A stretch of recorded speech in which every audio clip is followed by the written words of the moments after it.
the magnificence of the mind, the magnificence of our body as a human being, I just realized that God, everything has been written for us in our scriptures. We didn't understand it that way.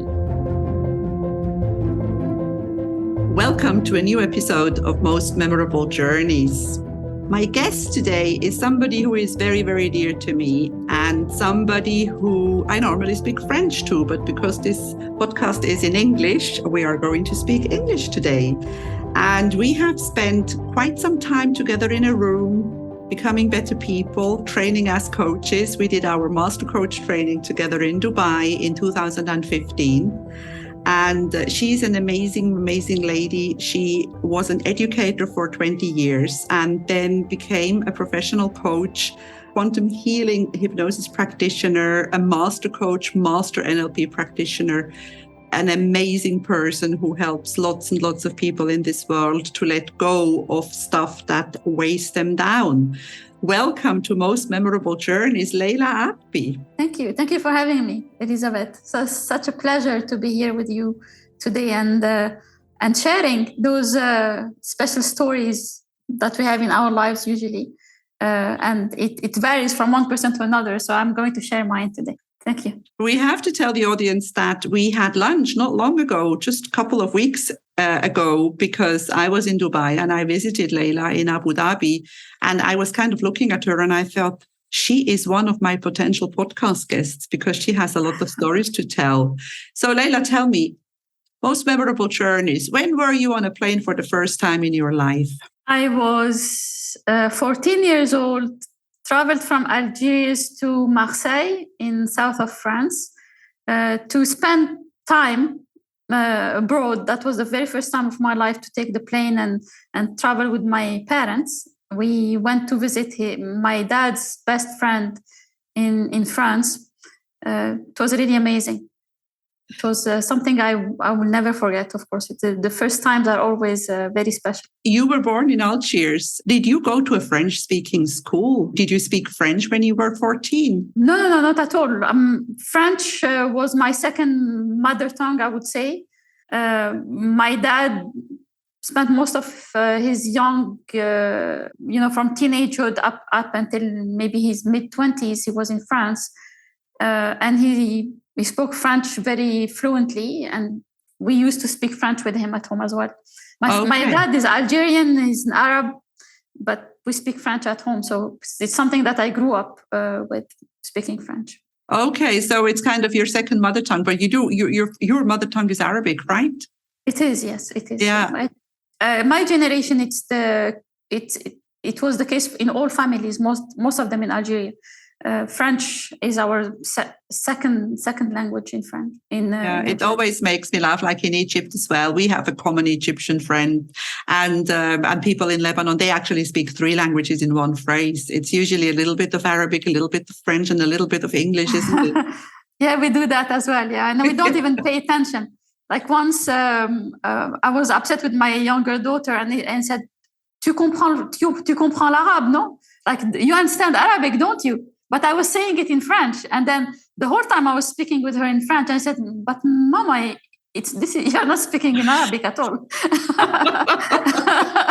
Because you are so used to, you don't even realize anymore that you're speaking in a different language. Exactly.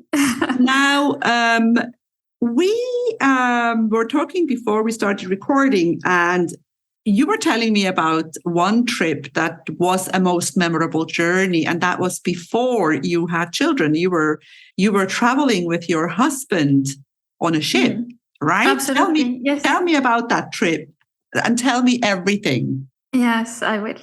I had just finished my university studies. I did a bachelor in microbiology, and it was quite stressful time because to research in laboratories and all that. So I just decided to go 6 months on an oil tanker with my husband. Well, I was married quite young. I was married at 20. So at 24, when I finished my university studies, I decided to go with him for 6 months. It was really something I will always consider as the most beautiful travel I've ever had.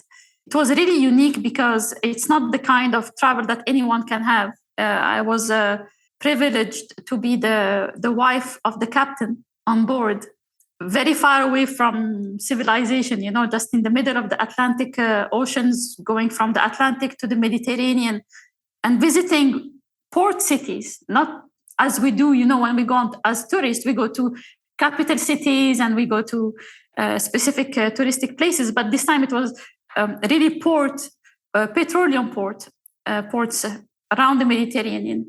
And what really made it very special is that I love the sea. I'm a Mediterranean daughter, as I always call myself, and I even believe that maybe in a past life I was maybe a whale because I love whales. Whales, dolphins. I'm always in awe when I see them. So I was really blessed to be able to be on that big ship, more than 400 meters long, having those walk nighttime, early mornings, and just watch dolphins, flying fish. We call them the exocet. Race sometimes in ports, visiting different countries around Africa. It just happened that it was in 1990, the year where my first daughter was born. She was born in December, but I got pregnant during that trip. Okay. Yeah. So she must be feeling a little, she must be liking the sea as well if she was. I think she does. We went around Cape Town and we were there waiting for food supply on the shore of Cape Town. We waited a few days, and it was during those days where Mandela got released from prison. Wow. And we just heard the news, and it was really amazing. We were so happy. It was really something really I would always remember and cherish. And right after that, we went up to the Mediterranean Sea, and then we crossed the Bosphorus, went to the Black Sea, all the way to Constanza in Romania. Right. And that was the moment where, when we reached the port of Constanza, that was the night where they shot Ceausescu. And so people became free. So it was a freedom tour that you were doing. Like Mandela became free. The people of Romania became free during that time. That's amazing. That was a very interesting time, really. Yes, really. It happened to be there and to witness this kind of events who changed the destiny of a whole nation, Romania. Because I remember the first night when we reached, we went down to visit the city Constanza, and believe me, it looked like a ghost city. You could feel the heaviness of, how people were feeling at that time. I was so sensitive to energy at that time. I didn't even know it. I didn't even know what it was, but I could feel that people were not happy. You can see them on their facial expressions. And the second night we were there, they shot Ceausescu. We saw it live on their local TV. And you know that a ship cannot leave a port without a pilot. We waited to get a pilot to leave because I don't know if it was loading or unloading oil at that time. I don't remember this detail. But we waited for the pilot to leave. No pilot was coming because things were not as normal, big things were happening. Shift in history. So no one came. We had to leave the port, like thieves. We just, my husband used the maps, and then we just left without even a pilot, which is really something that should never happen. But circumstances just made us do it because there was no other way. And then we were scared because we say, if maybe we stay too long, maybe there will be some kind of complications or anything. So as soon as the loading or unloading was completed, we had to leave. And then we went down the Suez Canal. That was also a beautiful experience we had there with the locals in Suez. So yeah, that was really a trip I will always remember. Definitely a most memorable journey. And the pilot, because some people don't, I know it because my husband is also in this business. The pilot is actually that boat that leads you out of the port, right? Mm-hmm. It's the person as well there is a person who comes. He called his title is the pilot. He will guide the ship out of the canal, out of the port. Yeah, out of the port. So were they all in shock, or were they all celebrating, or what were they all doing that you didn't couldn't find a pilot in Constanza? we didn't see anyone. No one came. Amazing. People, I think, were scared. People were maybe hiding, so no one came. We kept calling. No one was coming to let us out. They didn't know what was going on. And we're talking about 1990. I'm just going back. I always talk about these times when I was a tour guide in the 80s. I don't know, did we have cell phones in 1990? Because things were so different. No cell phones. No cell phones. But the boat usually, the ship usually, they have the talkie-walkie, or they have the radio communication, which was there for a very long time. I mean, but the personal mobile phone, I don't think it existed at that time. No, we started, it's around about that time that we started having them. But there was a life before cell phones. I think it's interesting for our children to know. Now, I also know about another trip, but I want to talk about that later. You were telling me that you went volunteering in Madagascar, but I want to talk about something else, something that made an impression on me and something that made me curious. I'm a very nosy person. I am very interested in how people think and how people tick. And I guess you are the same, because we are doing the same work. We did the same training. We believe in energy, but you are also religious. Like I am a Catholic, you are a Muslim. You are a believing Muslim, right? Yes. And absolutely. When I met beautiful Leila, she was wearing a headscarf, a hijab. It's called a hijab, right? Absolutely, yes. And I remember I have a beautiful picture with one that was orange. It was just such a beautiful orange color, and she has this olive-colored skin, and she looked beautiful. And we had such a mixture of people in that course. We had so many different, all different nationalities, different religions, and we had such a wonderful time. But suddenly, following Leila, being always having Leila in my heart, following Leila on social media, one day I see a picture with that beautiful hair. And I thought, oh my God, what happened? What happened, Leila? I will first share how I wore the hijab. Yeah, that's also a story. In my family, I was the first one to start praying, and I was 17 years old. My parents were not practicing. They were not praying. I mean, the 5 prayers as we do in Islam. Their values are very high, but they were not practicing, and they did it well after me, because usually it's the parents who lead the kids. For me, it was well after I started praying.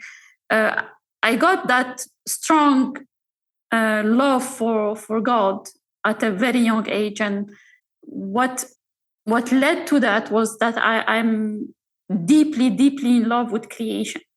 Really, anything that I become even a little bit emotional now. Oh, I like that. Go on.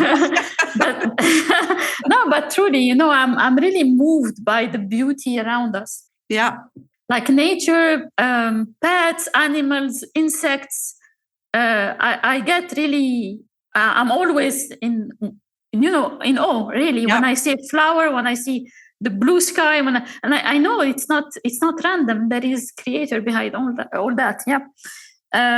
So I started looking, and then I got closer to God, and God is always in my heart. And then those 10 years happened, where in Algeria, my country, we really went through difficult times between 1990 and 2000. So we call it the Black Decade. And then I got married in 1986.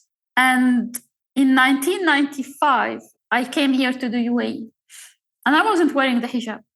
Very strong believer. I really, that bond with God has always been very strong.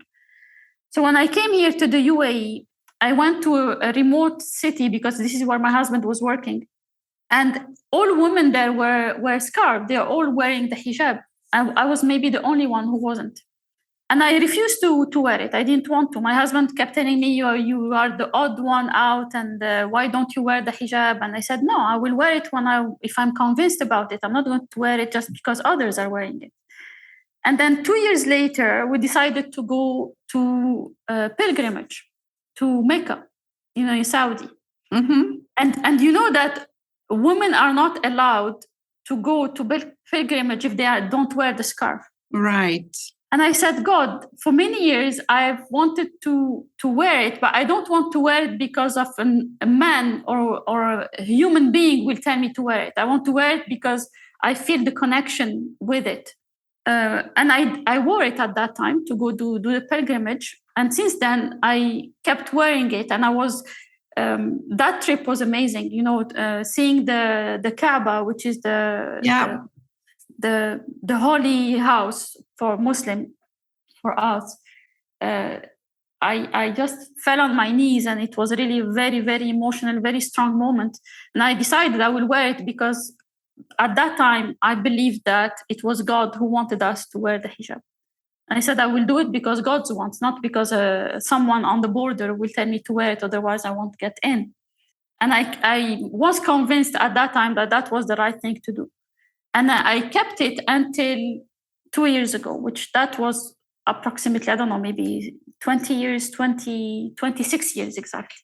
And all these years, I've always missed going to the sea and swim. I couldn't go and swim. I love the sea. And now I'm past my 50s. And I said, God, I don't want to leave this planet without feeling the water in my hair or emotional again. and just really feel the water on my skin. I know there are those swimsuit for Muslim women. It's not the same. It weighs you down. It absorbs the water. It becomes heavy. You don't really enjoy. You cannot do those moves in the water. And I have deep respect for everyone's choice. I've been there.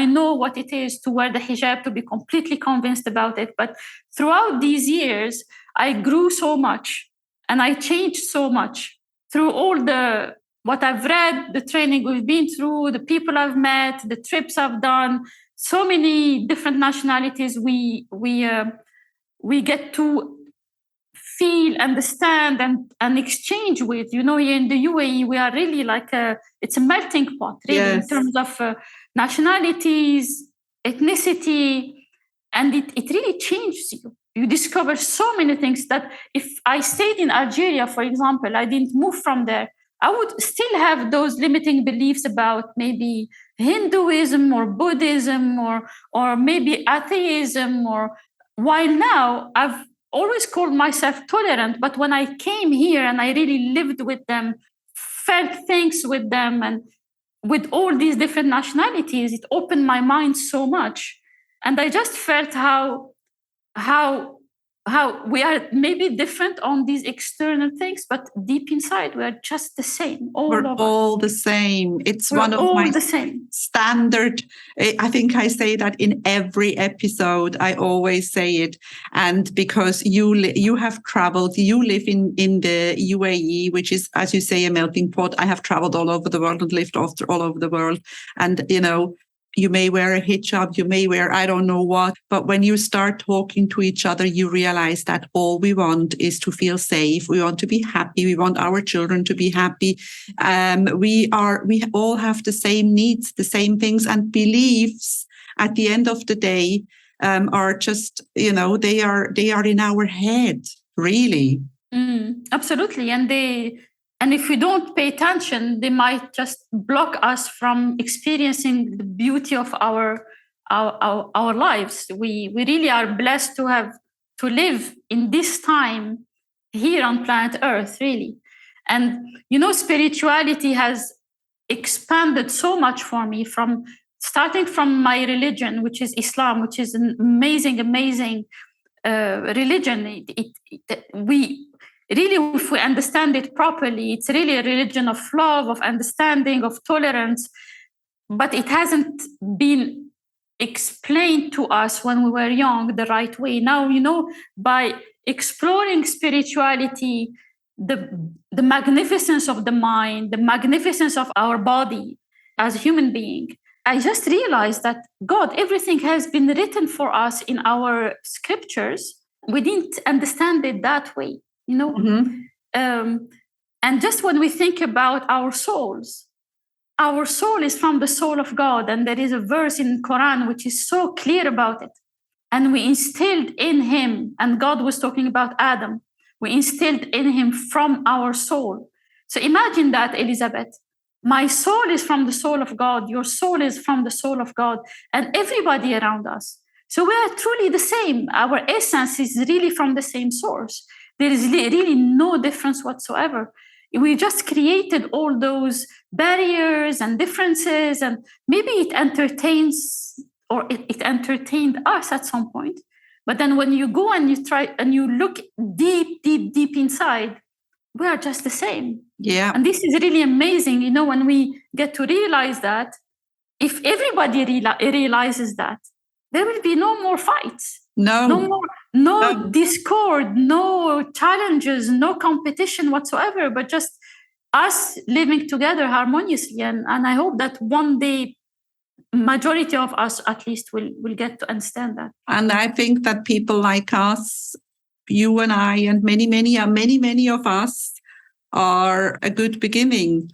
And, religions are created by people. These books were written by people. They were not written by God, unfortunately. But I want to come back to the hijab because, as I said, for me, every woman that I've met in my life, whether she's fully covered or whatever she's wearing, for me, they are all the same. But many people have a wrong conception of wearing a headscarf. Many women in the world think that you have to because your husband tells you, or you have to because, I don't know, you don't have to. And I think that's why I wanted to talk to you about this, because first of all, you chose it. You chose it yourself. Your parents didn't tell you that you have to wear it. Absolutely. My parents were not happy when I wore it. so your parents were not happy when you wore it, but you wanted to wear it because you felt at that time it was right. Absolutely, yes. And then when you felt that you had kind of maybe outgrown it in a way, because it did not have the same significance anymore that it had at the time when you started wearing it, because you realized that spirituality or belief doesn't really have anything to do with it. Is that when you decided to remove it? I wore it. I was completely convinced about it. I even defended it because my parents were not happy, but they accepted. They said, okay, if this is what you want, then be it. I wore it for 26 years, and all these 26 years, I was really comfortable in it most of the time. But I was always missing that real contact with nature. Yeah. And I just said, okay, this is maybe something I have to sacrifice from my life for the love of God. And it went like that until lately. I just, I kept reading and researching and think which normally I should have done early, but at that time I didn't have the maturity I have now. So there is no guilt or regret about that at all. But I just realized that, so many questions. God has created this beautiful planet for us. Would he really want half of his population? Just assuming that we are half men, half women on the planet. Yeah, half of the population would be completely deprived from enjoying nature, which means hiking, running, swimming, diving, horse riding, and really do it with in a normal way. I don't have to do it in a bikini. No, I don't have either to do it completely covered, not feeling the sun on my skin, not feeling the air in my hair, or the ocean or the water in my hair as well, or my head. Does it really make sense? So I had these kind of questions like that, and I said, okay, let's understand. Who initially asked the woman to wear the hijab? Men, male. Not God. I'm not really an expert there, but for sure, men. Why is that? Because so that we don't provoke their instinct of, feeling like they want the woman. So that the beauty of the woman will not provoke them. But it's not my responsibility. I mean, if they don't want to be provoked, let them be provoked. It's not up to me. They need to be in control as well. It's too easy like that. Like hide the food so that I don't eat. Control your cravings. This is what normally a mature human being needs to do. Like instead, we can let our instincts run wild, or we can just learn and mature and become responsible of what we are doing.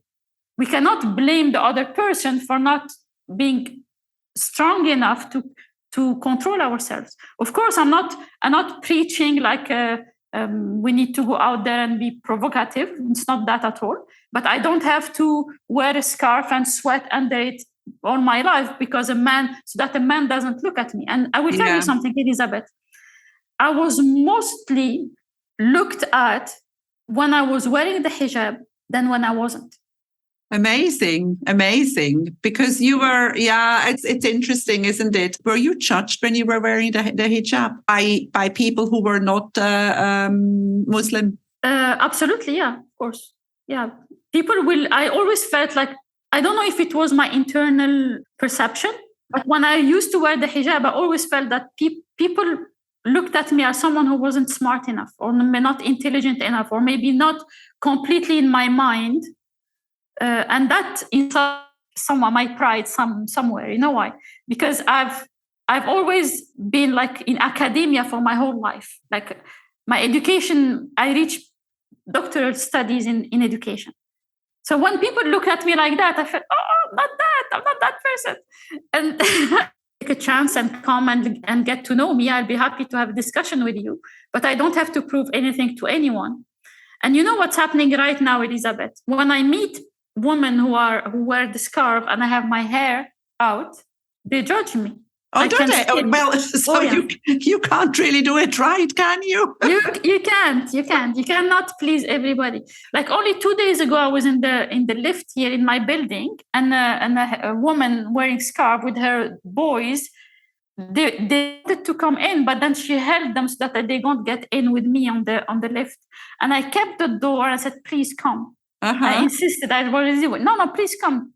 And then they came, but the whole time she was looking at me as if I was something wrong. You were an alien. I was an alien and looking away. And I said, God, we are judged whatever we do. And I had a good internal laugh. I said, okay, what can I do? Exactly. I can only be me and do what makes me happy. You're a beautiful you, and I think this is exactly what we need to do. We need to do what makes us feel good, and let them judge, because they will judge no matter what you do. They will judge. There will be people who judge you. So this is I think a real insight, because I know so many beautiful Muslim women, and I have such a beautiful relationship with so many of them, and I just feel that there are so many misunderstandings about this, and I think it's important to talk about it and make friends with them. We can change the world. I believe that women can change the world by networking and exchanging. And now I also want to go back to that trip that you were telling me with your daughter in 2015. You said you were volunteering in Madagascar. I have never been. I've been to many places, but I have never been to Madagascar. What was that like? It was really special. It was really, really, really special. It started when my daughter finished her studies, her license in finance at university. And then to celebrate that, she said, Mama, I want to go and do an international volunteering trip. Okay. And she never did that. She never left the house by herself, and I'm very attached to my daughter. So I was scared for her. So I couldn't say no, because I never say no to my daughter without any valid reason. I said, I want to say yes, but I'm scared for you. I mean, how can you go in such a remote place by yourself? And I started crying. And he said, I will say yes only if we go together. And then she said, yeah, that's a brilliant idea. Let's go together, like mother and daughter doing volunteering abroad. So we went to Madagascar. And you're right, Elizabeth, it's such a remote place and so expensive. I mean, I would have done 3-4 times Dubai, Europe, and it wouldn't be at that cost. But said, okay, you want it? Let's do it. So we went to first Abu Dhabi, Dubai, then Dubai, Kenya. There is no straight flight to Antananarivo. So we did Kenya, Nairobi, and then we went to Antananarivo, which is the capital of Madagascar. Yeah. And then from there, we went to another island, which is part of Madagascar, called Nosibe. And from Nosibe to Nosikomba, which is a tiny island when you look at it on the map. And we joined the IVHQ, which is International Volunteering Headquarters, very well-known organization that for volunteers. We joined a scientific base there. They were mostly, researching, or they had studies on marine life there in Madagascar.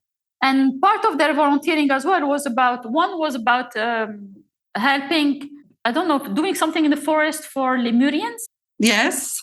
And then the other one was for teaching English to the locals there. Right. Because it was a touristic destination, and the locals, they are Francophone, they speak French. Yeah. So their English is not as good. I used to be a French teacher. Yeah. But I went there to teach English. Yes.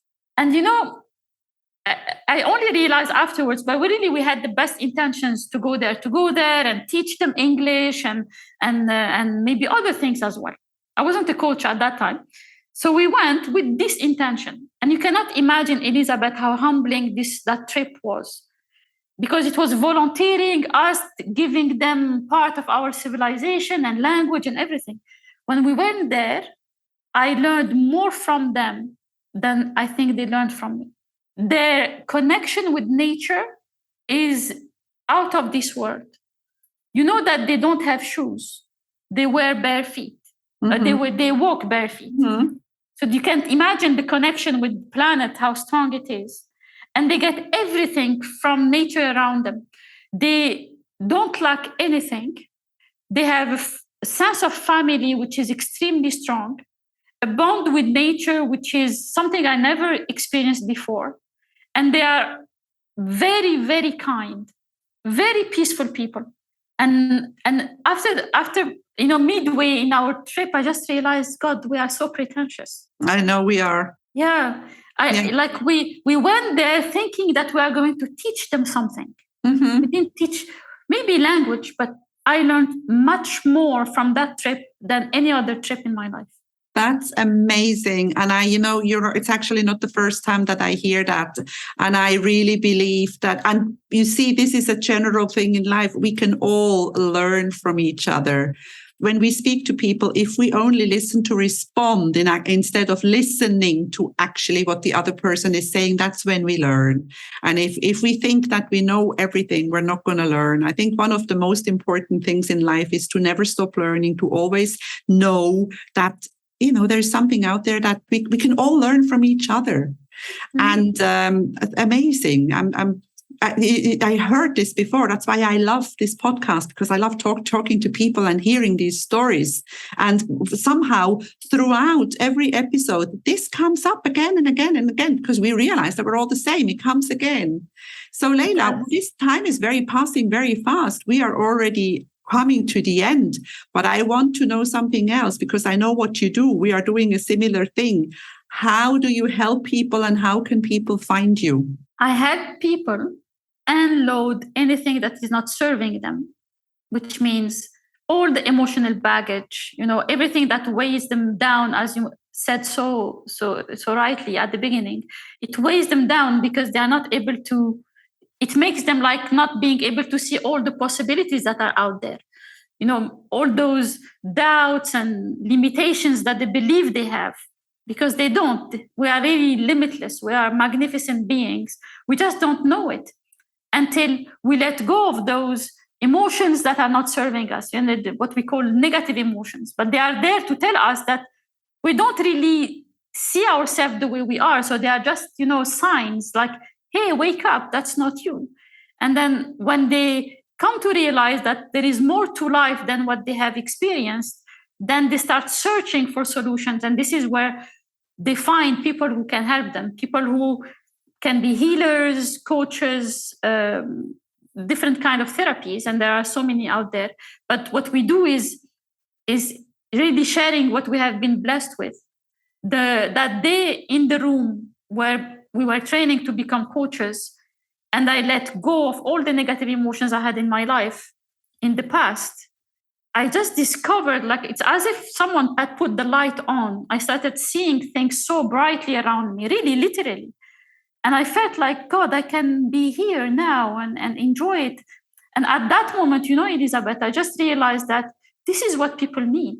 Mm-hmm. This is what really everybody can benefit from and start living a life of freedom, where they can really choose who to become, or exactly what kind of life they can create for themselves. And I just made it my vocation now. I love what I do. When my clients come, and they come as a person, they leave as their new mm-hmm. self, completely free and joyful. Even their facial features, their expression changes, and I just fall in love each time with it. And I'm really grateful for the opportunity I had to be trained in this way, and also to learn more about it over the years. It has been already almost 8 years since our training.